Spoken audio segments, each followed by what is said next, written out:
En 1975, en Filipinas, dos boxeadores, Muhammad Ali y Joel Fraser, ya habían peleado un álgido combate cara a cara.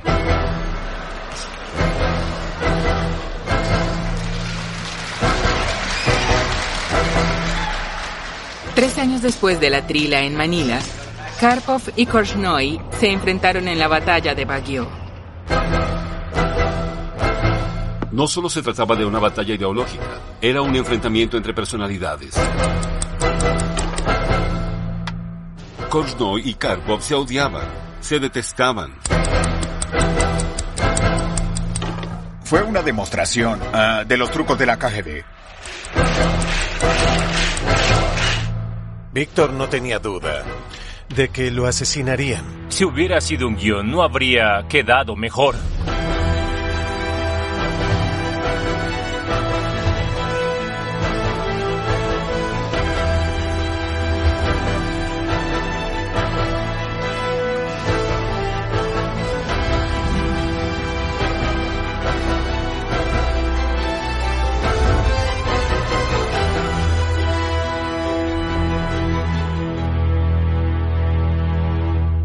Me han espiado desde el momento que aterricé en el aeropuerto. A donde quiera que vaya, me espían. Donde quiera que vaya, me espían. El ejército rojo entero está contra mí.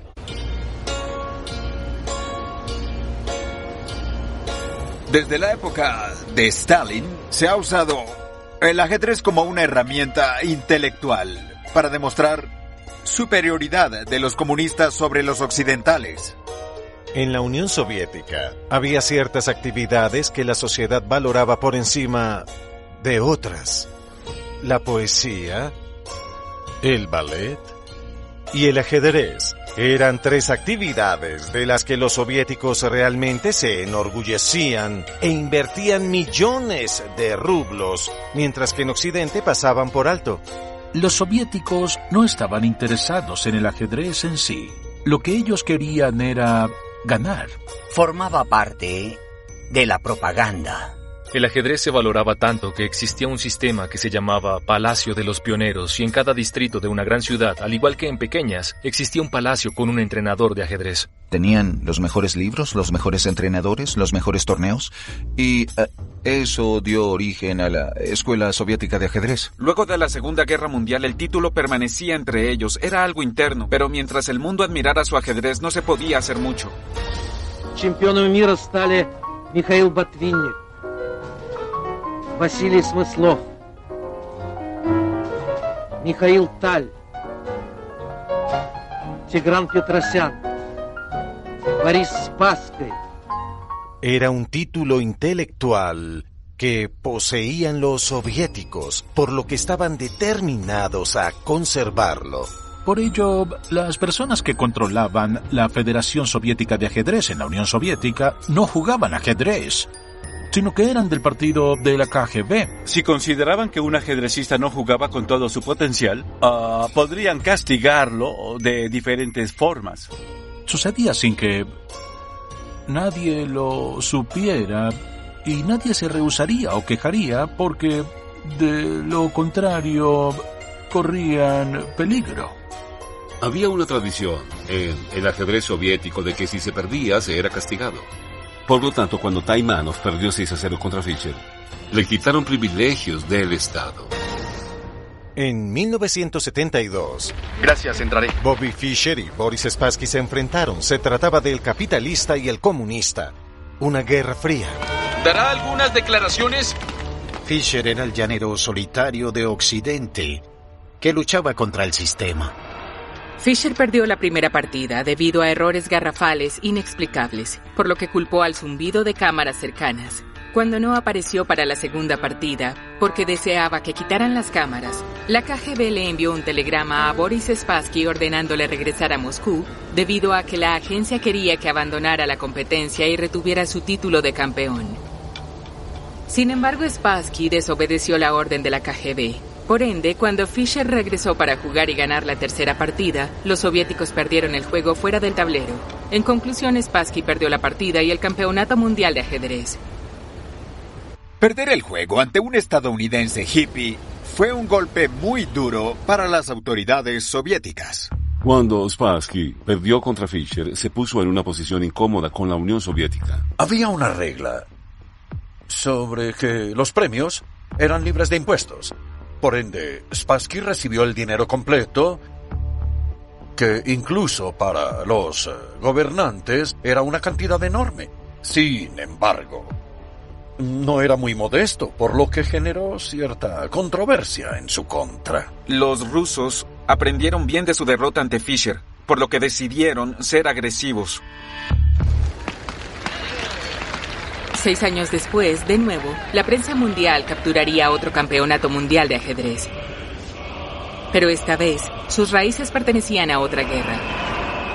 La Segunda Guerra Mundial y el sitio de Leningrado, donde un joven, Víktor Korchnoi, enfrentó el hambre y la muerte a diario. En 1937, su padre le enseñó a jugar ajedrez cuando tenía 6 años. Su padre murió en el ejército ruso en noviembre de 1941, por lo que era usual que se encontrara solo, ya que no se sabía dónde estaba su madre y, a veces, su madrastra asistía al funeral de sus parientes solo para buscar cupones para pan. Hubo una gran hambruna y no hay duda de que tuvo un gran impacto en él. Es muy difícil, o mejor, imposible separar a Víctor, la persona, de Víctor, el ajedrecista, porque vivía para el ajedrez. No podía vivir sin el ajedrez, ni podía respirar sin él. Era su todo, y sin este probablemente habría muerto. Cuando escribió el libro Chess in My Life, Ajedrez en mi vida, en esencia lo resume todo. Su vida era solo el ajedrez, sí. Tenía otros intereses, pero su principal interés era el ajedrez. Le pareció un poco desconcertante que otras personas no estuvieran tan apasionadas como él por el ajedrez. Víctor pasaba gran parte de su tiempo intentando hallar la mejor jugada. Y durante ese momento, sus sentidos eran tan agudos como un Ferrari a toda velocidad. Korchnoi nos enseñó que se trataba de una pelea, con ventaja o desventaja. A él le gustaba el caos. Quizá en sus manos era un caos controlado, pero aún así no dejaba de ser caos. Hacía malas jugadas por la simple adrenalina mental de resolver un problema, superarlo y quizás hasta ganar. Korchnoi pertenece a un grupo pequeño de grandes jugadores de ajedrez que, como Botvinnik, necesitaba odiar al oponente. Y él era un evidente discípulo de Botvinnik. Uno de los apodos de Korchnoi era Víctor el Terrible, ya que era muy provocador. Para él, el ajedrez era una guerra psicológica. Era como un dragón, podía parecer muy callado, pero en cuanto lo molestaban, botaba fuego por la boca. Se veía vapor salir de sus orejas. Quiero decir que él resoplaba, jadeaba y golpeaba las piezas contra el tablero. Jugué varias veces con Korchnoi y me hizo irritar el mismo número de veces que jugué con él. Logré vencerlo y me dio la mano con asco y desprecio. Su lenguaje corporal decía que cómo podía haber perdido contra mí. Era muy mal perdedor. Así que cuando perdía un juego comenzaba a insultar a su oponente. Me preguntó qué sucedía. A lo que le dije, bueno, iba a coronar. Y dijo que esas jugadas eran para niños. Me miró y me dijo que era un ajedrecista muy novato y que de haberlo querido me habría ganado. Korchnoi jugó con el ajedrecista Mohamed al-Moldiaki, el gran maestro catarí, y se le acercó y le preguntó que si hablaba inglés. A lo que respondió que sí, y él le dijo que por qué no se rendía. ¿Cómo podía decir algo así? Incluso a tu peor enemigo no se le interrumpe cuando piensa. A veces Korchnoi exageraba, pero era debido a su pasión. Destruir a cualquiera que se sentaba frente a él formaba parte del juego, pero eso era algo honorable. Así era, Víctor, el terrible Korchnoi. Hacía todo por su carrera. En el ajedrez, podría sacrificar cualquier cosa por ello. Se convirtió en miembro del Partido Comunista en 1965. Mientras que los otros grandes maestros del ajedrez, muchos de ellos no quisieron hacerlo. Si piensan en algún adjetivo para describir a Víctor, piensen en su antónimo y es probable que describan a Karpov. Anatoly Karpov, o Tolia, como se le decía de cariño, era 20 años más joven. También creció durante el periodo de la Unión Soviética post-Stalin, durante el mandato Khrushchev. Contó con un buen entrenamiento desde el inicio, ya que lo entrenó el señor Fuhrman. Cuando apareció en escena, Anatoly Karpov jugaba a una velocidad impresionante. No había nadie como él. En 1970 fue el campeón mundial juvenil. En 1971 ganó junto con Leonard Stein su primer torneo internacional teniendo solo 20 años. En el 73 jugó contra Korchnoi, quien quedó primero, y el segundo en un torneo interzonal. Nace una estrella. Nadie lo vencía durante ese tiempo. Él dominaba el ajedrez mundial. En realidad era como una celebridad soviética, como el primer cosmonauta. Tanto chicas como chicos colgaban afiches de él en su casa. Desde muy joven, era la cara del movimiento comunista juvenil. Siempre mantuvo ese rol del chico mimado. Karpov era un soldado leal al Partido Comunista, ya que le pareció mejor serlo y recibir los beneficios de ser una superestrella. No sé si Karpov era un funcionario de la KGB, pero estoy seguro de que era leal a su madre patria. Lo llamaban el hombre de hielo por lo frío y calculador, ya que evitaba correr riesgos. Cuando entrevisté a Karpov durante un torneo, tuve un montón de problemas para que me diera una declaración de lo que pensaba. Por su estilo, decían que era un ajedrecista aburrido, pero no lo creo, para nada. De alguna forma, la manera en que juega Magnus Carlsen me acuerda del joven Karpov. Tenía estrategias inesperadas de cómo colocar las piezas en el tablero. Hacía una jugada y el otro ajedrecista otras y, de pronto, el contrincante lo había hecho mal sin saber lo que había sucedido. Karpov ni siquiera estaba interesado en su plan, sino en frustrar los de su oponente. Si le daban una oportunidad, la aprovecharía. No le importaba lo que ocurría en la jugada anterior, así que empezaba a jugar desde cero. Parecía una maravillosa máquina. Incluso cuando le quedaba poco tiempo, no solo hacía buenas jugadas, sino las mejores. Cuando se usa una estrategia diferente, se desorienta. El ejemplo más famoso fue Tony Miles. En Skara, en 1980, jugó 1-6, que es una de las jugadas más infames del ajedrez, y venció a Karpov. No le importó perder, se ofendió por la apertura. Es normal al hablar de un juego intentar averiguar cuál es la intención de la posición, pero para Karpov no era relevante, ya que lo que quería era demostrar su superioridad. La forma en la que Karpov se comportaba fuera del juego para ganar ventaja psicológica sobre su oponente era algo muy propio. Si se comenzaba a subestimarlo, se corría peligro. Habiendo calificado exitosamente al torneo de candidatos de 1973, tanto Karpov como Korchnoi llegaron a los cuartos de final por una competencia de eliminación directa, pero su desacuerdo en la última ronda en Leningrado fue el comienzo de su amarga rivalidad. Estábamos de primeros y llegamos con la misma cantidad de puntos a la última ronda cuando Korchnoi se me acercó y me dijo que mañana jugaríamos la última ronda porque habíamos calificado, pero me comentó que si entendía que jugó mejor ese torneo y que por lo tanto no sería correcto si yo lo ganaba. Por ello, me ofreció quedar a tablas, que lo hiciera con Torre, y él jugaría con Hübner. Le respondí que no lo entendía, que habíamos jugado bien, así que ¿por qué debía quedar a tablas con Torre? Por ende le dije que quien ganara el día siguiente sería el ganador del torneo, así que vencí a Torre muy rápido, quizá en unos 21 o 22 movimientos, y a Korchnoi le costó, pero luego escuché aplausos, así que supe que Hübner había perdido y Korchnoi había ganado el juego. Luego pasó a la sala de conferencias y me dijo que lo había obligado a vencer a Fuhrman. Mientras Korchnoi y Karpov comenzaron el ciclo de juegos para decidir quién retaría a Fischer en el Campeonato Mundial de 1975, Karpov dijo que era difícil ganarle a Fischer. Pensé que no era mi ciclo. Pensé que quizá aún me faltaba experiencia, primero que nada, pero luego vencí a Polugaevsky y después a Spassky. Me preparé físicamente en el mar Báltico, que era muy frío, y en el hielo. Pero hubo un fuerte viento y me enfermé, me dio fiebre. Por lo tanto, llamé a los organizadores y les pedí que pospusieran el juego, pero me dijeron que ya habían invitado a muchas personas, que era un gran evento, por lo que no pude posponer el primer juego, así que debía jugar enfermo.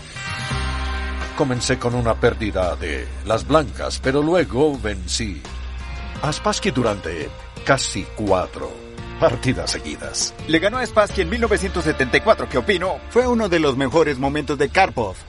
Spassky jugó mucho mejor que con Fischer, pero igual perdió.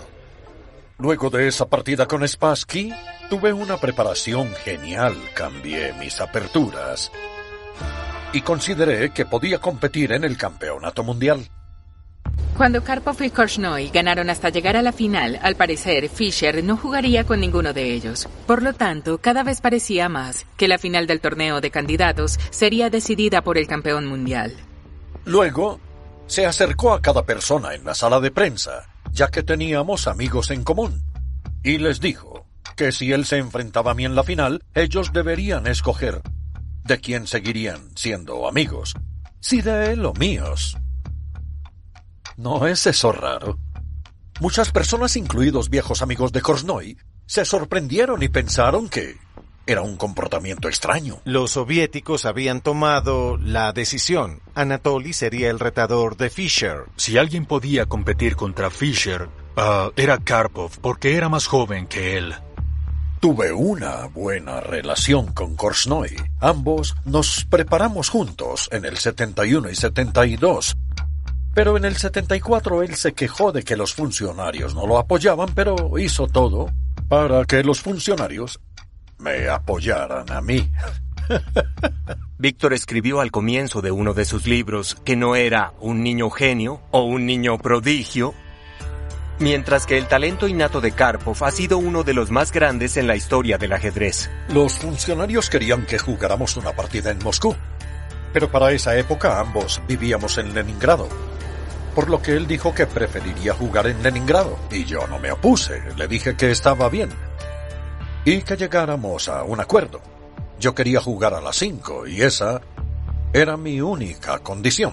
Por lo tanto, hablamos con el ministro de Deporte y nos dijo que si ambos queríamos jugar en Leningrado, no había nada que hacer, que jugáramos ahí. Era un choque fascinante de estilos, al igual que de personalidades, porque Karpov es reservado, mientras que a Korchnoi le gustaba llamar la atención y provocar a las personas. En cuanto entré a mi apartamento, me llamó Korchnoi para decirme que no estaba de acuerdo con comenzar el juego a las 5 y que insistía en comenzarlo a las 3 porque él sabía que me levantaba tarde. Luego le respondí que ya lo habíamos acordado y que teníamos testigos, tanto sus amigos como mis amigos más cercanos.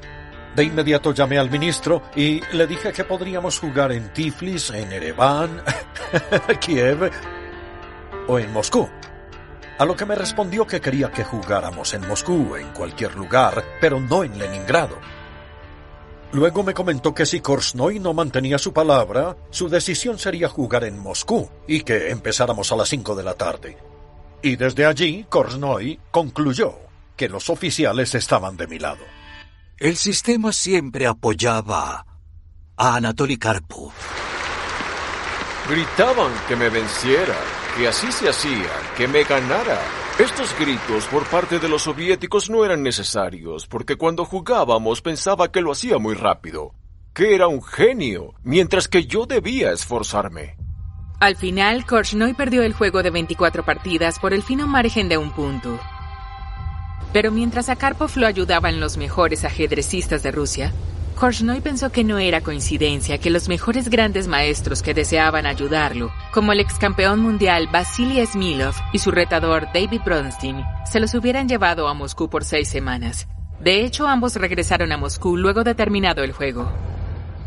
Eran condiciones injustas. Algunos de los mejores grandes maestros querían ayudar a Korchnoi, Y tenían que hacerlo a escondidas, llamándolo a mitad de la noche de teléfonos públicos para que la KGB no escuchara. Al final de la partida, Karpov pesaba solo 45 kilogramos. Este es un peso peligroso. Víctor Korchnoi no podía aceptar la derrota, por lo que hizo fuertes declaraciones en contra de Karpov, hasta que su carrera estuvo en peligro. Se refería a Karpov como un mal jugador, como un lacayo, según él. Durante la época comunista no se aceptaban algunos comentarios. Como las autoridades soviéticas no beneficiaron a Korchnoi, hizo que aumentara su rencor y amargura en contra de la Unión Soviética y de este sujeto, Karpov. Cuando sancionaron a Korchnoi por mal comportamiento y le prohibieron viajar al extranjero para jugar ajedrez, el ex campeón mundial, Tigran Petrosyan, fue el primero en criticarlo ante la prensa y exigir su castigo. La federación descalificó a Korchnoi por un año, entonces me concentré en mi preparación contra Fischer, por lo que no sé qué hizo la federación. Karpov era calculador. Debía hacer su propio camino a través del minado campo soviético. Solo después de que le ganó a Korchnoi, las personas comenzaron a creer que quizá podría ganarle a Fischer. Pero Bobby no quería jugar, ya que estaba atrapado en una impresionante secta cristiana de los últimos tiempos. Bobby tenía sus problemas. Fischer no pudo prepararse para jugar contra Karpov y era un jugador que Fischer no conocía, por lo que realmente temía enfrentarse a él. Karpov no tuvo la oportunidad de vencer a Fischer, así que debía probar que era el campeón mundial de otra forma y logró hacerlo. Era impresionante. Ganó casi todos los torneos. Fue el primer campeón mundial que, de verdad, no tenía miedo de enfrentar retos. Luego de que Karpov ganara el campeonato mundial de ajedrez, se le quitaron las restricciones a Korchnoi, ya que, para el comité deportivo, Korchnoi era un hombre problemático del pasado. Korchnoi se dio cuenta de que nunca sería campeón estando en la Unión Soviética. Los ajedrecistas profesionales no eran independientes, el Estado los financiaba. Los viajes al occidente los aprobaba el Estado. El Estado le proveía las oportunidades de su vida y a cambio exigía total conformidad. Víctor Korchnoi repetía varias veces que él decidía hacia dónde iba, cuándo iba, qué torneo jugaba, y no lo que el comité deportivo decidiera programarle. Él decidía por él. A la Unión Soviética no se le permite decirme normalmente cómo es Occidente en el mundo libre. Por lo tanto, Víctor se dio cuenta de que la única forma de continuar con su profesión era dejando la Unión Soviética.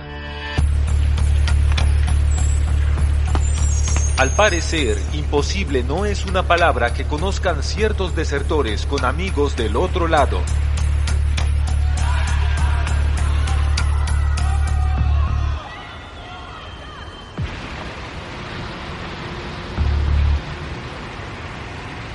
A principios de 1976, en enero, Víctor y yo jugamos en Hastings. Para obtener la visa, Korchnoi necesitaba apoyo, así que le garanticé que podía irse y no sucedería nada. Caminábamos y hablábamos de una sola cosa. ¿Cómo le era más fácil dejar a Víctor la Unión Soviética? No le darían permiso, ya que era uno de los grandes maestros de ajedrez más prominentes. Nos conocimos en Hastings y tomamos whisky durante la noche. Y me contó, así que le di algunos consejos sobre a dónde debería ir. La solución más fácil era jugar un torneo en el extranjero y que no volviera a la Unión Soviética. Si él lo hacía, su familia sería la familia de un traidor. Bella, la esposa de Korchnoi, me comentó que tenía miedo de que alguien los estuviera vigilando cuando iban al baño. Medio año después, volvió a Ámsterdam para jugar un torneo en la IBM. Korchnoi se acercó a Tony Miles y le preguntó cómo se deletreaba asilo político.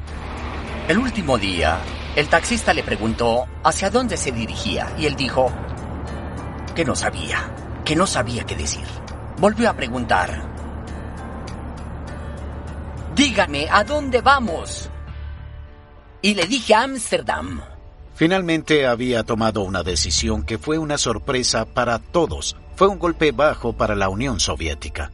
Más tarde, él afirmó que yo no me había comprometido porque él no se había ido del país durante el primer viaje, sino durante el segundo.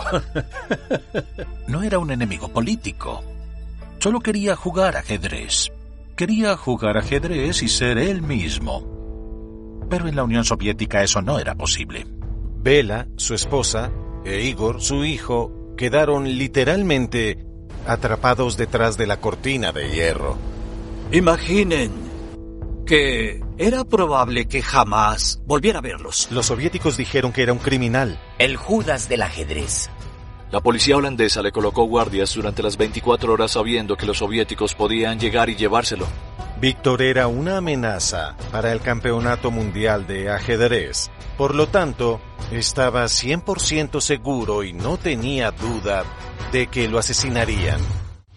Cuando 14 personas viajaron desde la Unión Soviética, tenían un propósito especial. Ellas tenían que preparar actividades en mi contra.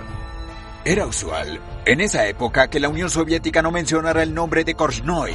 Era una persona non grata, así que lo eliminaron de la historia del ajedrez de la Unión Soviética. Si podían eliminar su nombre, lo harían. Desafiante, retador. Era raro que dijeran Korchnoi. Entonces, entre los ajedrecistas empezaron a llamarlo villano. Era como Voldemort, el que no puede ser nombrado. Lo que Korchnoi hizo cuando desertó fue muy efectivo. Su ajedrez floreció luego de que se fue. Como el torneo de candidatos se aproximaba, debido al Campeonato Mundial de 1978, Víctor Korchnoi podía boicotear a los soviéticos. Por ende, no podía jugar en ningún bloque del este, y a ningún jugador soviético lo enviarían a jugar a un torneo en Occidente. Sin embargo, el torneo mundial de candidatos no estaba sujeto a este boicot, y el destino tomaría un giro inesperado. Él jugó una partida con Petrosian en los cuartos de final. Tenía una amarga rivalidad con Petrosian. Se pateaban debajo de la mesa y demás. Se enfrentó a Lev Polugayevsky, otro gran ajedrecista soviético, y jugó contra Boris Spassky, el ex campeón mundial, que también pertenecía a la Unión Soviética. Spassky, quien estaba casado con la hija de un diplomático francés, vivía en Francia.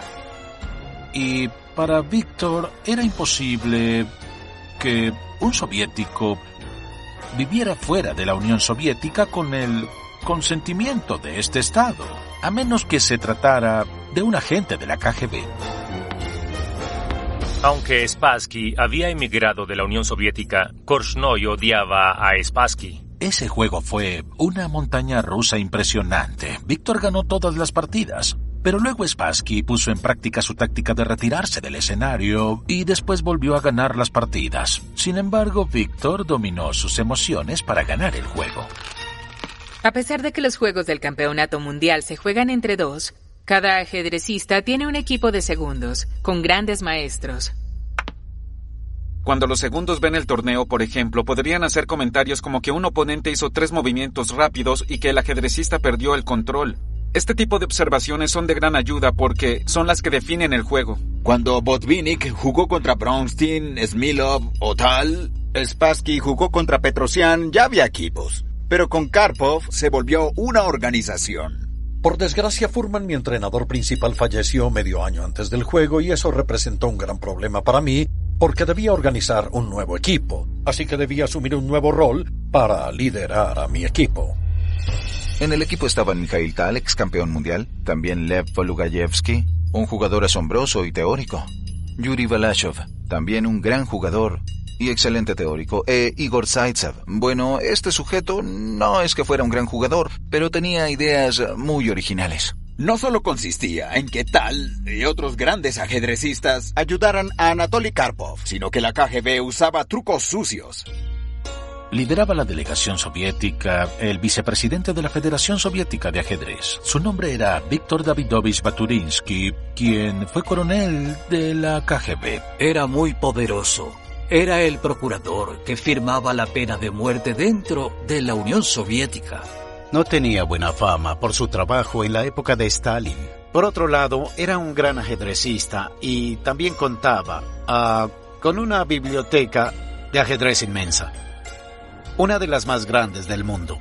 Con una delegación de segundos, guardaespaldas, un psicólogo, un chef personal, asesores y oficiales de la KGB, el séquito de Karpov era de unas 20 personas, financiados por la Unión Soviética. Era usual que lo acompañara un funcionario de la KGB que se llamaba Vladimir Pichenko.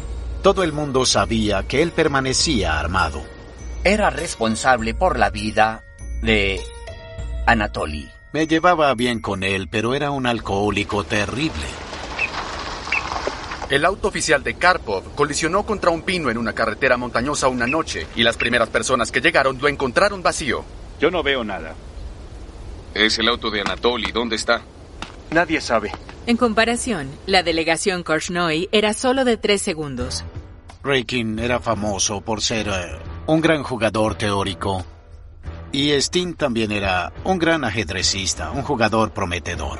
Pensé que podía ayudar a Korchnoi, ya que la creatividad que se había introducido en el ajedrez británico de la época sería algo impactante. Me convertía en la voz de la razón, mientras que Rykin ejercía un rol de liderazgo. Luego Korchnoi quería añadir a Yevko Murray, de quien tenía mis dudas. Era un exsoviético que tenía increíbles y extravagantes ideas. Muy pocas funcionaron, pero sí las que importaban.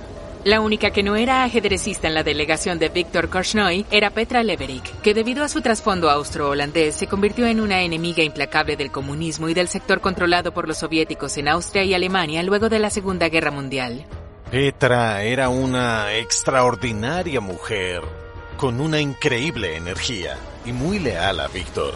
Había jugado ajedrez como pasatiempo y luego conoció a Víctor durante una partida simultánea de ajedrez en Zúrich.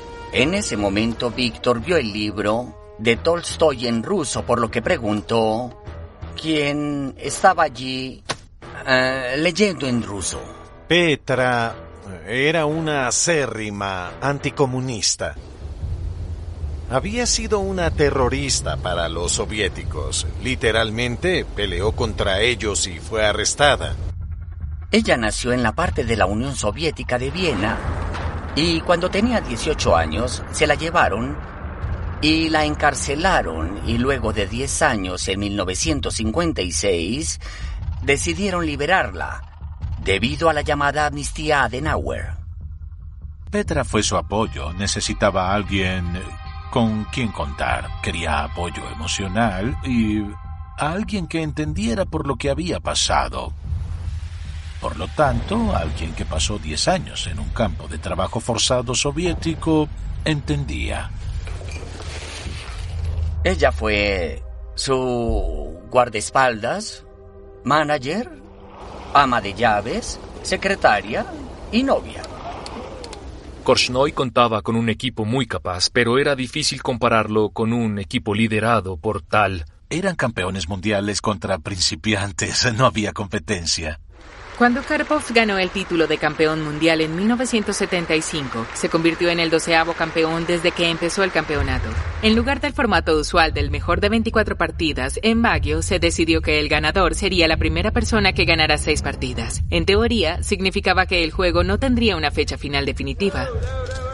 El campeonato mundial es una joya de la corona. Solo había 16 campeones mundiales desde su inicio en 1886. Eso demuestra el valor del título. Competir en un campeonato mundial es diferente desde el punto de vista psicológico porque es una gran presión. La presión es enorme si se participa en estos juegos. Es una presión constante que puede durar años. Desde un punto de vista emocional, cuando perdí contra Garry Kasparov, me tomó prácticamente 2 décadas para ver juegos de nuevo. Eso fue realmente traumático. Vencer al campeón mundial es diferente a ganarle a los demás retadores hacia ese campeonato. Es como escalar el monte Everest. La diferencia entre el torneo y el campeonato mundial es que en el último solo se juega contra un ajedrecista. Siempre se busca una debilidad, sea en la personalidad o en la psicología. Es una experiencia darwiniana. Ver al mismo sujeto, día tras día, en su caso semanas tras semana, mes tras mes, es una tensión distinta. Cuando dos ajedrecistas se enfrentan, intentan llevar al oponente a su posición más vulnerable. Allí no se puede ser amable. Cualquier estrategia que desestabilice al oponente es buena. El ganador de la partida se decide por dos factores. El primero es la rapidez para aprender sobre el oponente y los errores de uno para adaptarse. Y el segundo es la resistencia que debe mantener ante la presión. En julio de 1978, Karpov y Korchnoi llegaron a Baguio, en Filipinas.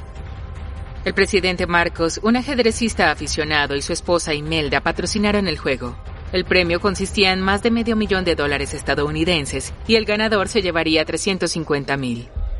En comparación, el campeón mundial masculino de tenis en Wimbledon ese mismo mes se llevaría tan solo unos $50,000. Ya todo estaba listo para el campeonato mundial de ajedrez más extraordinario. La emoción del juego y la publicidad estaba relacionada con el hecho de que Korchnoi era un desertor y Karpov el mimado de los soviéticos. Este era un juego llevado a cabo en Filipinas, gobernada por un régimen turbio, el régimen de Marcos, que lo patrocinaba. La proclamación de una ley marcial no es una toma del poder militar. Todo era una verdadera locura. En Filipinas, la ciudad de Baguio, a 240 kilómetros al sur de Manila, se convirtió en un lugar familiar para los aficionados del ajedrez porque el campeón mundial, Anatoly Karpov, defiende su título contra el retador Viktor Korchnoi. Es evidente que es un enfrentamiento impresionante, con disputas y discusiones interminables sobre banderas, comunicación telepática, anteojos de espejo e incluso vasos de yogur. El juego se lleva a cabo en un centro de convención nuevo en Baguio, construido con una capacidad de más de 1,000 personas, y el gobierno filipino no escatimó ni con los gastos ni con el trabajo para que todo estuviera perfecto. Una vez, cientos de estudiantes se sentaron en el auditorio y se les pidió que respiraran profundo, solo para simular la presencia de una gran audiencia. Los soviéticos deseaban mantener su título de campeón mundial y era muy importante. Perder no era una opción ya que había perdido una vez contra un estadounidense. Así que perderlo ante un desertor soviético... ¿Que un desertor? ¿Un criminal se escapara con el título? No. Eso era intolerable. Era inaceptable, ¿no? Si no lo vencían, lo matarían. Antes de que empezara el juego, los soviéticos dieron el primer paso en la propaganda de guerra. Protestaron que, aunque Viktor Korchnoi se había residenciado en Suiza, no se le permitiría jugar usando la bandera nacional de Suiza, ya que su deserción ilegal de Rusia lo había convertido en una apátrida. Una bandera es un símbolo. Y la batalla por las banderas en sí fue simbólica. El árbitro internacional de ajedrez vetó la bandera suiza, que se encontraba adornando el auto de su equipo. Aunque para Korchnoi no fue una sorpresa. Él ganaría un punto usando una bandera blanca en la que aparecería apátrida, o una bandera soviética en la que aparecería que él escapó. Hablábamos de usar una bandera de pirata o algo así, pero en realidad no importaba la bandera. El meollo de la disputa, como en la mayoría de las cosas de la Unión Soviética, era una clara demostración de poder. Florencio Campomanes, el organizador del juego, sabía que para convertirse en el presidente de la FIDE necesitaría a la Unión Soviética y a su bloque de su lado. Lo llamábamos Karpomanes en vez de Campomanes, ¿entiende? Podía comprarse. Claro que sí. El embajador soviético le hizo a Karpov un cóctel en su honor en la víspera del campeonato. Y el presidente filipino Ferdinand Marcos encabezó la impresionante lista de invitados. Por lo tanto, esto reforzó la idea de Korchnoi de que la organización cerró filas en su contra. Korchnoi sabía que se enfrentaría a una operación controlada por la KGB. Sabíamos que habría funcionarios de la KGB. Víctor nos enseñó a reconocerlos. Era difícil describirlos, pero al verlos los identificabas. Y los agentes de la KGB que estaban en la recepción del hotel coincidían con la descripción. Había mucha emoción en el ambiente cuando finalmente llegó el 18 de julio, la primera partida de un campeonato en el que se disputaba el prestigioso e invaluable título. Korchnoi comenzó jugando con las blancas, siendo quien comenzaría. Pero ambos jugaron con precaución, evitando a toda costa perder a la primera. Así que la partida terminó tablas luego de 18 movimientos. Nadie pudo haber predicho que el juego continuaría hasta octubre, lo que hizo que el gran maestro danés Ben Larsen les enviara a ambos ajedrecistas una grabación de villancicos filipinos. Aunque las primeras partidas fueron encuentros monótonos, los soviéticos decidieron encender las controversias fuera del tablero al solicitar que se inspeccionara la costosa silla suiza de $13,000 por ondas de radio que pudieran interferir con la mente de Karpov. En respuesta, la delegación de Korchnoi se quejó acerca del yogur que le preparaba el chef a Karpov. Durante el juego a Karpov se le servía yogur, por lo que Korchnoi se quejó de que el color del yogur le ordenaba qué movimiento realizar. Por ende, el árbitro Lothar Schmidt ordenó traer yogur al mismo tiempo y del mismo color. No se trataba de mensajes codificados, sino que tal vez había un estimulante en el yogur que aceleraba su metabolismo.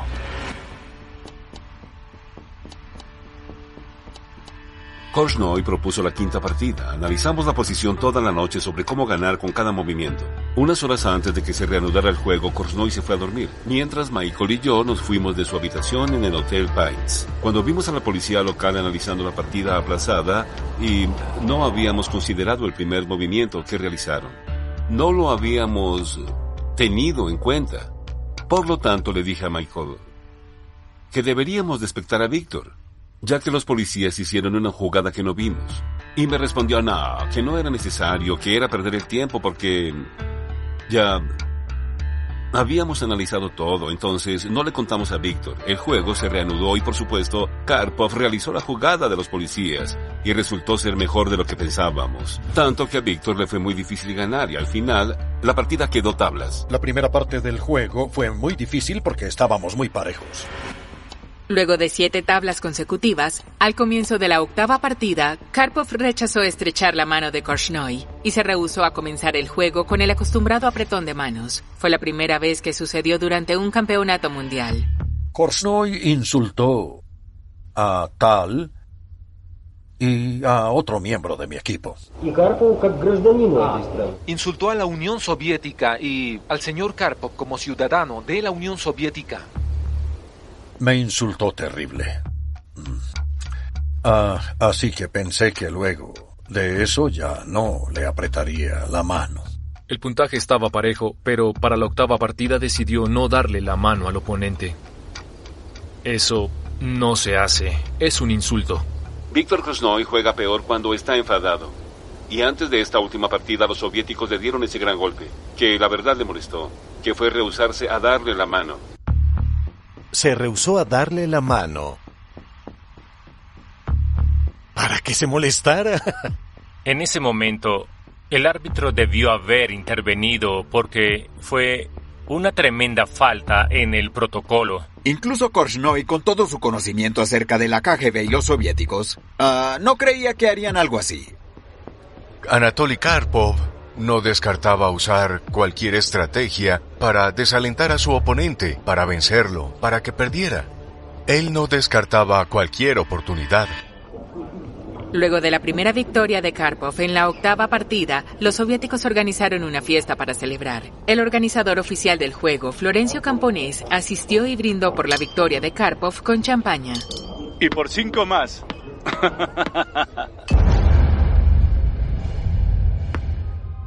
La delegación de Korchnoi les informó a los soviéticos que estaban de acuerdo con que no se dieran más apretones de mano, ya que le ahorraría la molestia de lavarse sus manos después de ello. Cuando la delegación rusa los reprendió por insultar a Karpov, Rey King le envió a Baturinsky un gran cigarro como ofrenda de paz, pero le devolvieron el cigarro con una barra de jabón. cuando Korchnoi finalizó la octava partida. Me comentó que presentía que Karpov tenía una idea brillante al realizar una apertura española. Ya que no encontramos el caballo en G5, era una idea genial, fantástica, por lo que estábamos impactados y pensamos que qué rayos sucedía.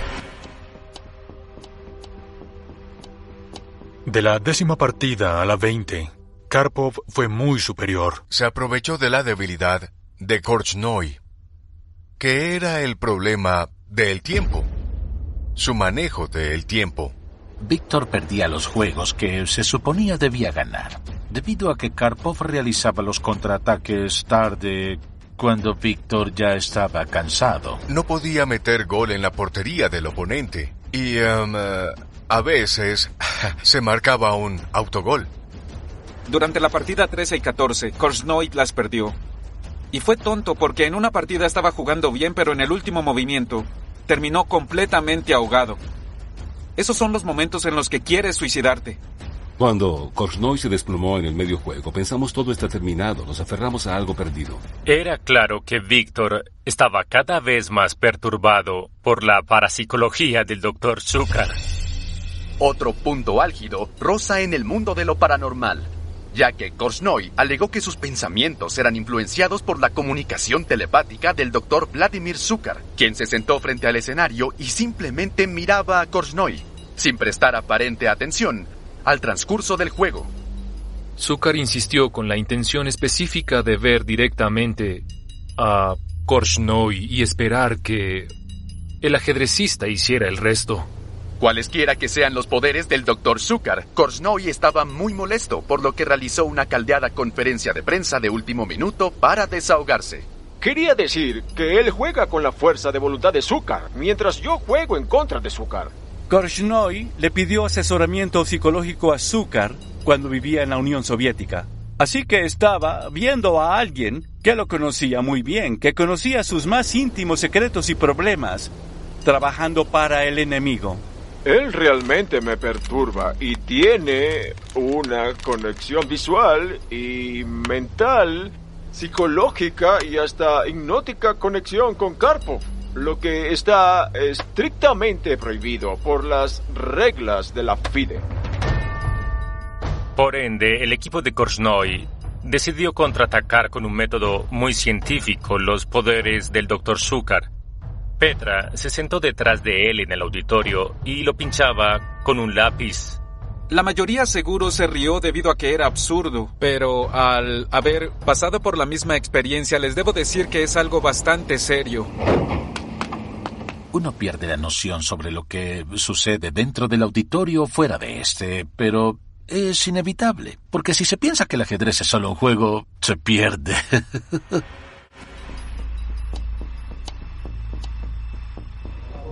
Cada vez que ganaba una partida, su chef, porque tenía un chef personal en su séquito, le horneaba un pastel con la posición final. Y cuando Karpov ganó la partida 17 debido a una mala posición, y de la nada hizo jaque mate usando un par de caballos al final, lo primero que hizo fue comerse el rey blanco del pastel. En el comité deportivo había un teléfono que vigilaba continuamente al maestro, por lo que Leonid Brezhnev llamaba para preguntar cómo iba el juego y cómo estaba Anatoly. Es normal para cualquier país que ostenta el título de campeón mundial protegerlo. La pregunta es con qué, medios. Víctor estaba consciente de que había una posibilidad de que su seguridad personal estuviera amenazada, pero no le importaba.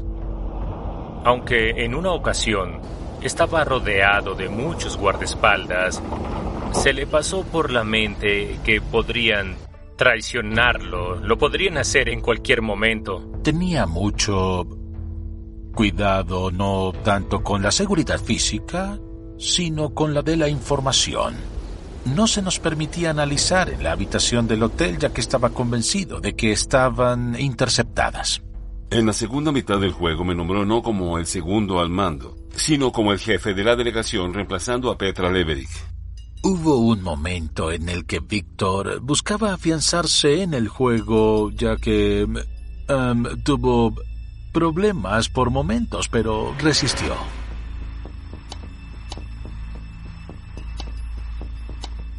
Siempre y cuando Korchnoi no perdiera, se seguiría ejerciendo la presión psicológica para salir victorioso del juego. Ante la imposibilidad de Korchnoi de remontar y ganar, su delegación decidió contactar las energías negativas de la parapsicología del Dr. Zucker. Si existe una influencia negativa por parte de Zucker, la meditación que Víctor realiza la bloqueará. El grupo Ananda Marga, con sus trajes naranjas que meditaban por la victoria de Korchnoi, fue impresionante. El escándalo fue inmenso porque los gurús se encontraban bajo fianza luego de ser condenados por intento de asesinato de un diplomático indio.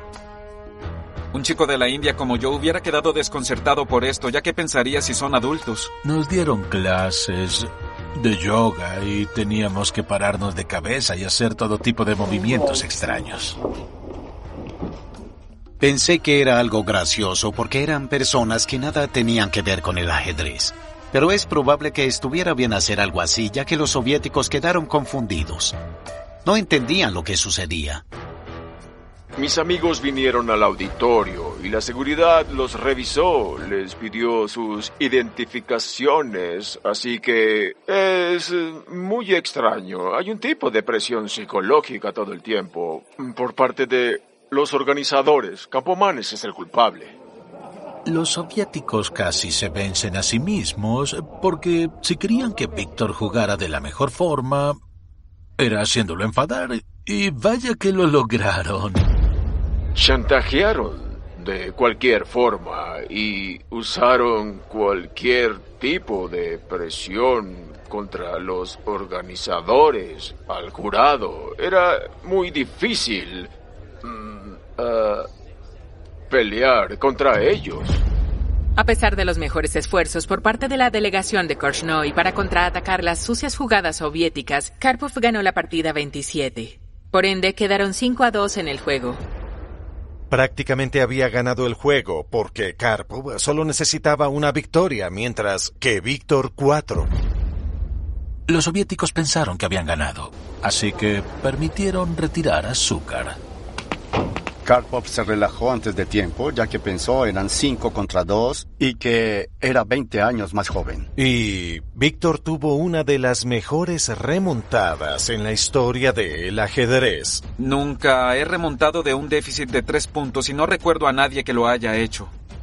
El momento decisivo se dio cuando aplazaron una final de torre contra peón. Recuerdo que Víctor reinició el juego sin saber cuál sería su primer movimiento, porque el primer movimiento lógico quedaría en tablas.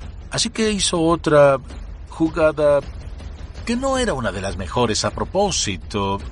Así que se transformó en Víctor, el apostador, solo para confundir a Karpov. Y tuvo éxito, y ganó la partida. Sentí que algo cambió en ese momento. Bueno, la verdad, yo no sé qué sucedió. Quizá tuve un colapso mental. Korchnoi ganó 2 partidas seguidas y me costó mucho. Y otra cosa que también fue terrible para mí es que en Filipinas la tradición es darles nombres femeninos a los tifones de la A a la Z. Así que para el final de la partida ya debía haber pasado todo el alfabeto. Así que fue muy duro. Tenía problemas para dormir. De hecho, afirma que Zucker, quien era parapsicólogo, lo ayudaba para que pudiera dormir. Karpov ya no tenía tanta energía, así que al final de cada juego se veía que perdía su vitalidad. Dijimos que habíamos comenzado a ganar y nos preguntamos la razón, y era porque él estaba cansado. Se nos ocurrió que alargaran las partidas para poder ganarle, y así fue. Korchnoi aprovechó una de las mayores debilidades de Karpov. En el momento en que se requiere una acción decisiva es muy indeciso. Es increíble que al final Korchnoi remontó. Pensamos que Karpov estaba al borde de un colapso. Cuando Korchnoi empató con 5 puntos, las tormentas en Baguio no eran nada comparadas a las de Moscú. Lo impensable. Perder el título de campeón ante un desertor soviético cada vez será más probable. En Moscú existía el Congreso de Komsomol, que era una organización juvenil y que el secretario en su discurso dijo que habían empatado 5-5, pero que estaba seguro de que la victoria estaría del lado soviético, y la audiencia aplaudió en ese momento sin parar. Era increíble. Nosotros, en esa época, Checoslovaquia apoyaba a Korchnoi, no a Karpov. Vitaly Sebastianov, un famoso cosmonauta ruso, quien era presidente de la Federación Soviética de Ajedrez, insistió en que me tomara un tiempo libre. Así que fuimos a Manila, donde se celebraba el Campeonato Mundial de Baloncesto. Entonces estuve en el partido final, que para decir verdad, fue muy interesante. La Unión Soviética estaba ganando, pero Yugoslavia la derrotó en los últimos segundos. Así que imagino a Karpov pensando que algo así le sucedería. El equipo perdió, así que también le ocurriría. Señor Karpov, buena suerte. Gracias. Oye, no te acerques, por favor. El segundo en su equipo, Yuri Balashov, escribió, después de la partida, que sabían que alguien había escrito cartas a la KGB, afirmando que algo sucedía con Karpov.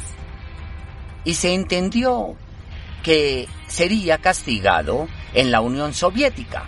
Así es, sabían cómo castigar. Vaya si sabían cómo hacerlo. Si Karpov regresaba a la Unión Soviética luego de perder ante Korchnoi,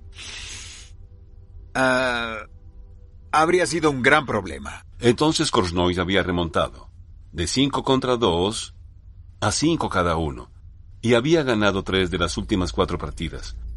Y varias cosas sucedieron en ese momento. Una era que el presidente de la Federación Mundial de Ajedrez, el Dr. Maxer, se me acercó y me dijo que dejáramos así el juego, que quedara en tablas, y que se celebrara un nuevo juego el próximo año. Y en lo primero que pensé era que si se lo sugería a Korchnoi, y decía que sí, habría descartado la posibilidad de ganar porque en esencia ganó 3 veces seguidas. Pero si decía que no, cuando jugara la siguiente partida, quizá desearía haber aceptado lo que podría afectar su desempeño. Entonces el primer dilema era si se lo decía a Korchnoi o tomaba la decisión de estar al mando de la delegación. Mi segunda pregunta fue, ¿qué diría el mundo si lo suspendíamos en su mejor momento? Así que le dije a Eve que no lo haríamos, que ni siquiera se lo mencionaría a Korchnoi, y le pedí que olvidáramos lo que había sugerido porque estaba fuera de lugar. En Baguio, el árbitro Lothar Schmidt, quien era muy cuidadoso, porque siempre quería ser árbitro, de pronto, por alguna razón, dijo que no podía estar presente en la última partida y se fue de Baguio, ya que temía lo que sucedería si Korchnoi llegaba a ganar el juego. Sabíamos que los soviéticos harían algo, por lo que el grado de presión e influencia que aplicaron alcanzó su punto más álgido justo en la partida 32. Philip era el segundo árbitro en Baguio y consideró que ayudó a los rusos. Asimismo, fue el árbitro principal durante la última partida en Baguio, lo que no me gustó. Los soviéticos incumplieron su acuerdo sobre no sentar al Dr. Zucker en la primera fila. Philip no debió permitir que Zucker se sentara en la primera o segunda fila. No debía hacerlo. Pero creo que le pagaron por ello. También insistieron en echar al grupo Ananda Marga, quienes apoyaban a Korchnoi, de la ciudad. Les hemos seguido la pista a las actividades de Ananda Marga, a Michael Dwyer y Victoria Shepard, delincuentes convictos bajo fianza. Hemos reportado la presencia y las actividades recientes de Dwyer y Shepard al comandante de la provincia de la policía en Benket. Personalmente no lamenté que los echaran, pero por otro lado no quería que Korchnoi se sintiera en desventaja por haberlos echado. Víctor no entendía la razón por la que esas personas no estaban allí en la mañana. Presentí que era un intento desesperado por parte de Eve para suspender el juego, los rusos sentando a Zúcar en primera fila, los Ananda Marga expulsados de la ciudad, por lo que pensé que esto implicaba que ganaríamos de forma contundente en el juego.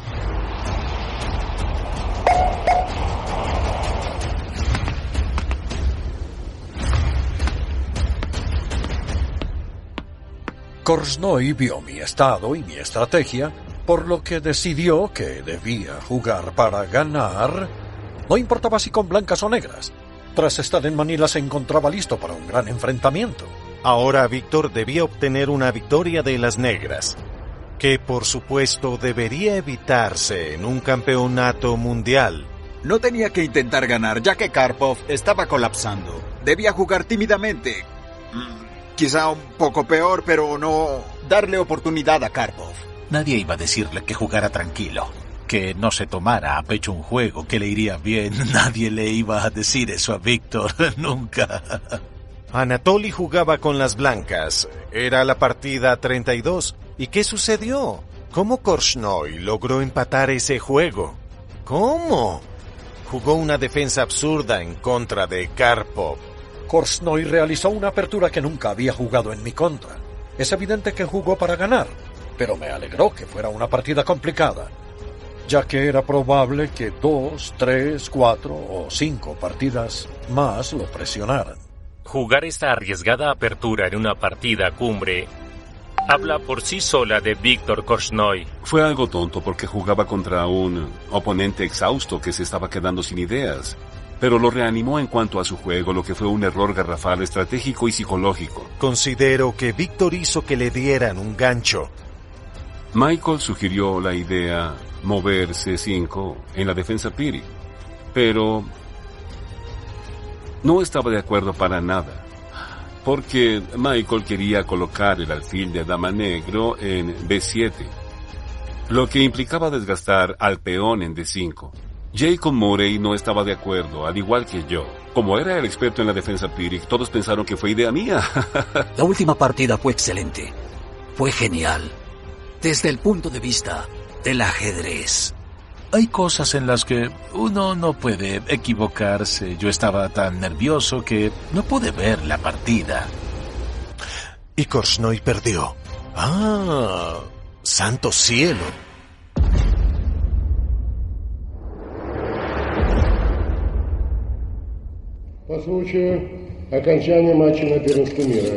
Nos alegra que estén aquí para la final del Campeonato Mundial de Ajedrez. El campeón mundial, Anatoly Karpov. Los soviéticos celebraron más por alivio que por felicidad, ya que si Korchnoi hubiera ganado, no se sabía cómo reaccionaría la KGB ante este resultado. Considero que si Korchnoi hubiera ganado el campeonato, los soviéticos hubieran hecho lo imposible para recuperarlo. Si hubiera ganado Korchnoi, entonces seguramente alegaría que le habían disparado. Quizá le salvó la vida al no ganar ese juego, porque de lo contrario, como afirmó Mikhail Tal, uno de los segundos de Karpov, si Víctor hubiera ganado ese juego, hubiera sido hombre muerto.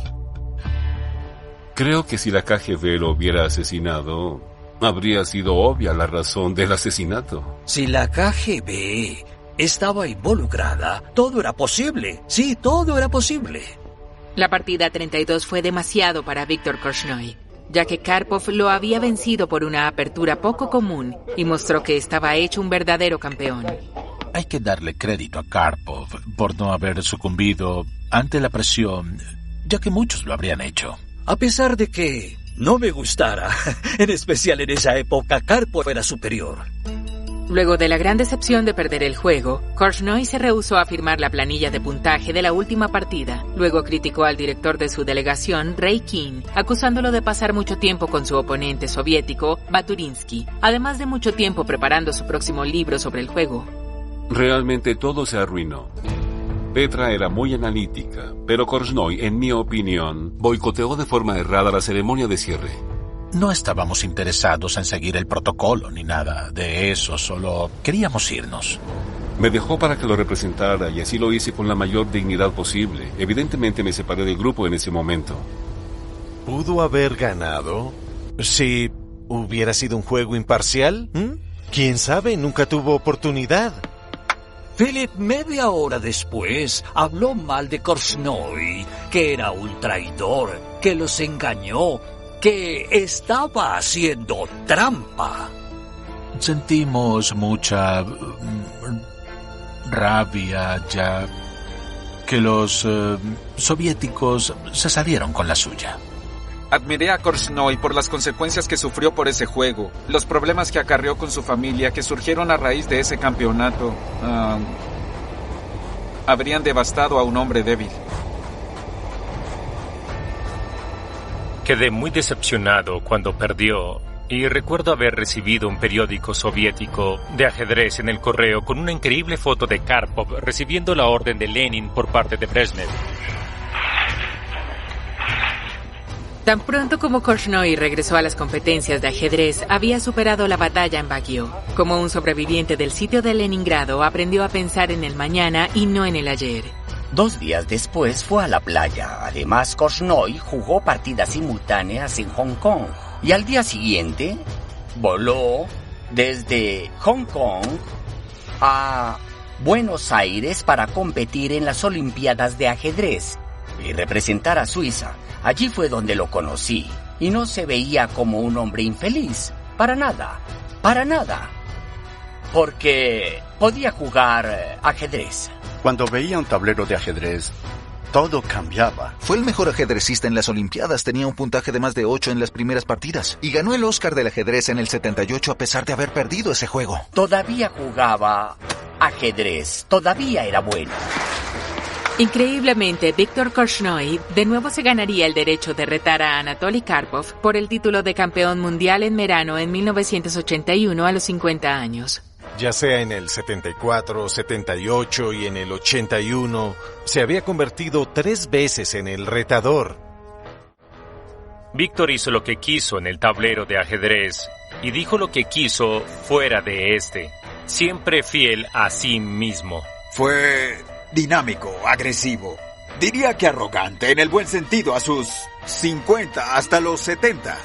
Los impresionantes resultados de Korchnoi continuaron hasta sus 80 años. Su victoria en Gibraltar en 2011 sobre el candidato a campeón mundial, Fabiano Caruana, con casi 60 años menos, causó un gran impacto en el mundo del ajedrez. La calidad de su juego era impresionante. Estaba muy feliz. Recuerdo que se me acercó y me dijo que había terminado sus anotaciones de nuevo y me preguntó si quería leerlas y luego rió preguntándome que si me gustaba o no. Korchnoi y yo tuvimos nuestras diferencias compitiendo en los torneos, pero luego comenzamos a jugar de nuevo. Una vez organicé una partida de bridge y algunos jugadores estaban impresionados porque jugábamos juntos en Leningrado y Moscú. En 1987, en Bruselas, jugaron una partida en la que quedaron tablas, pero Karpov no estuvo de acuerdo. Quizá tenía una pequeña ventaja, pero ya no había nada que hacer. En un momento, Korchnoi tocó a su rey, lo que fue fatal, ya que no debía hacerlo, pero él tomó al rey y lo lanzó al pasillo. Era su manera de rendirse. Korchnoi jugó para mi equipo, pero no podía obtener una visa para la Unión Soviética. El cónsul decía que no creía que Korchnoi formara parte de mi equipo. Entonces lo llamé y le dije que era cierto que sí formaba parte y que jugaríamos juntos, así que le pregunté si le daría una visa. A Korchnoi le sorprendió mucho que yo haya llamado a la embajada para darle la oportunidad de obtener una visa. Y luego de esto nuestra relación mejoró. Así que jugó, creo que durante 3 temporadas con mi equipo. ¿Alguna vez hablaron del campeonato de 1978? Oh, no. Seguro que no. Yo sabía que no sería un buen recuerdo para él. Así que, ¿para qué provocarlo? Luego de un derrame cerebral y unas complicaciones del corazón, Viktor Korchnoi recibió tratamiento en una clínica suiza. Su intransigente voluntad para luchar en un tablero de ajedrez se convirtió en su batalla por la vida. Fui a visitar a Víctor en el hospital y se encontraba muy grave. Entonces abrí un tablero de ajedrez y sus ojos se concentraron y jugamos una partida. Comencé a mostrarle algo y me dijo que jugáramos y luego se concentró en ello y comenzó a realizar excelentes jugadas. La partida iba a terminar en tablas, así que me puso una trampa y pensé que ganaría y me dijo adiós en alemán.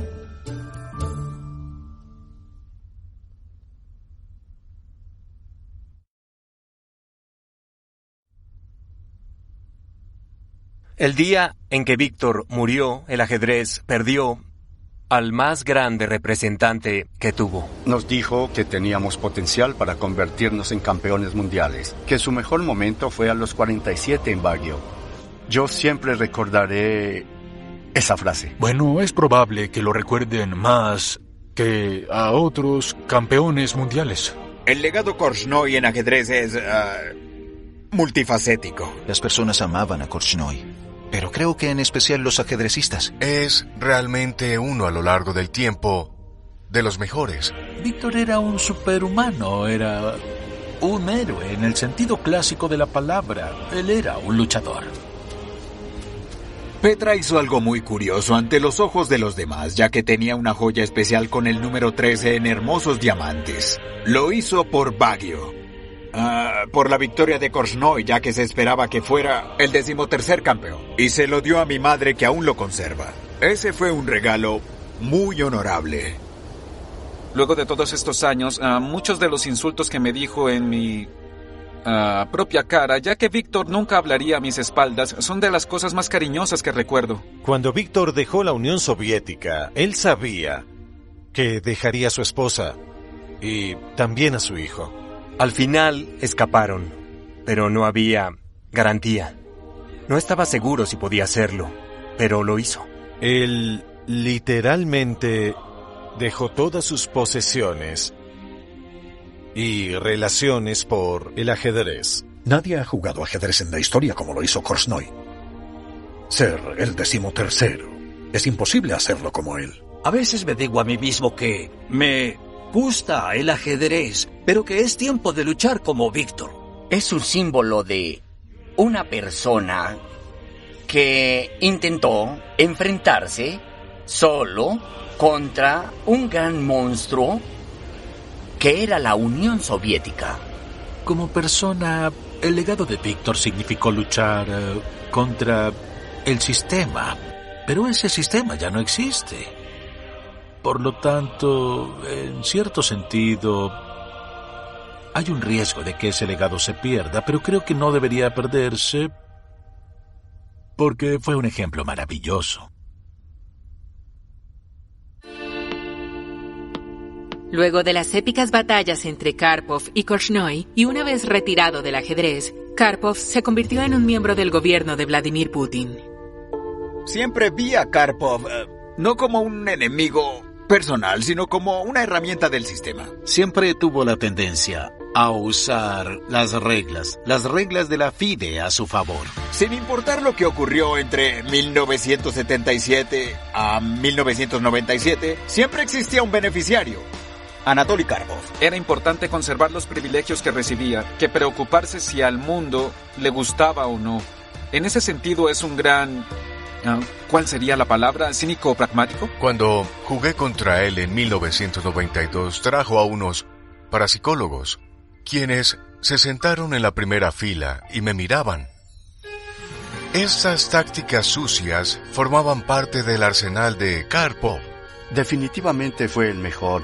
Fue el mejor ajedrecista del mundo por 10 años. No solo defendió su título 2 veces en contra de Korchnoi, sino que también tuvo juegos extraordinarios en contra de Kasparov en los años 80. Como campeón mundial era regio y sobrio, pero luego perdió el campeonato mundial contra Garry Kasparov y se afirma en el mundo del ajedrez que recuperó su humanidad. Su fanatismo aminoró. Pienso que sucedió lo mismo con Kasparov. Él fue más sociable. Como persona, Karpov siempre me ha agradado mucho. Considero que el tiempo y el distanciarme de mis juegos con él me ayudaron a ser objetivo. De hecho, es una persona bastante ingeniosa, encantadora y una buena compañía. Como campeón mundial, Anatoly recibió enormes beneficios que aceptó con gratitud. Luego reflexionó y pensó que había sido un cretino, pero jamás hubiera podido decir eso claramente. Kasparov también se retiró de las competencias de ajedrez en 2005, pero continuó hablando públicamente en contra de la democracia rusa. En 2007, Kasparov fue arrestado y encarcelado en una protesta contra el Kremlin en Moscú. Personas que eran mis amigos ni siquiera llamaron a mi madre, pero Karpov me apoyó. Quería ver en qué condición estaba, pero no me lo permitieron. Intentó llevarme la revista de ajedrez 64. De hecho, el guardia me la trajo y me dijo que me la había traído Karpov y yo no le creí. Me dijo, sí, él te la trajo. Sé que muchos policías juegan ajedrez porque tienen juegos y relojes. Por lo tanto, si me hubiera dejado entrar, habríamos jugado y habría sido una noticia fantástica para la televisión mundial, pero se lo perdieron. No sé por qué lo hizo. Quizá haya sido por solidaridad con lo que Spassky denominó el sindicato más pequeño del mundo, que son campeones mundiales. Cosa que me impactó muchísimo.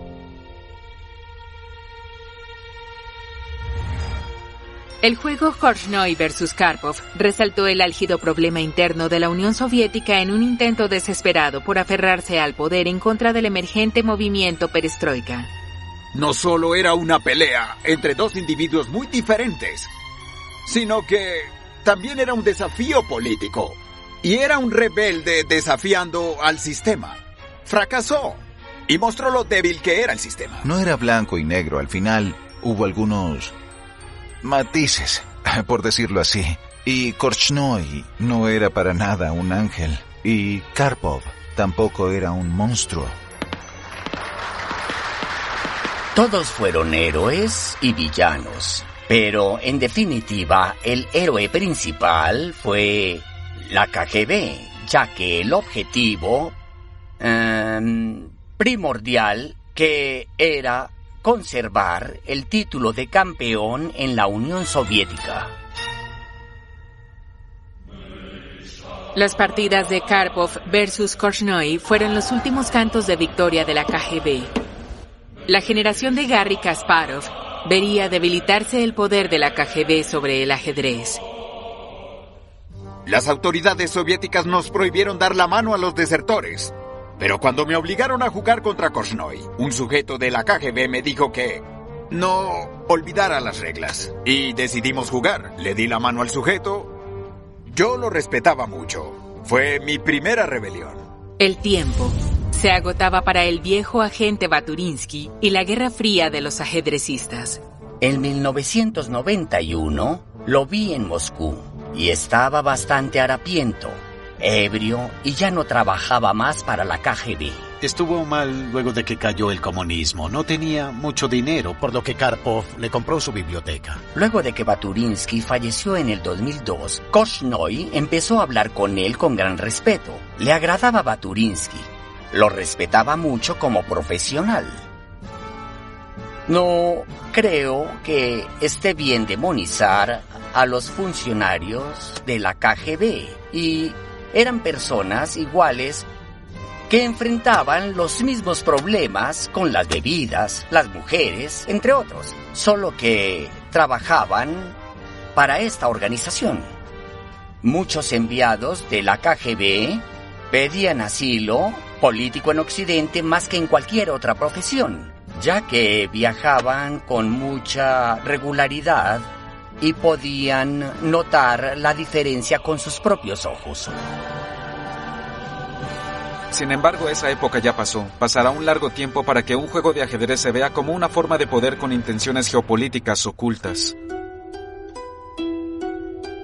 En la actualidad vemos a jóvenes divirtiéndose al jugar ajedrez. En Baguio fueron 32 partidas. En cambio, en los campeonatos de ahora son solo unas 12. No es nada. No hay comparación con esos sujetos de los 70. Los 70 y 80 fueron décadas especiales que nunca volverán.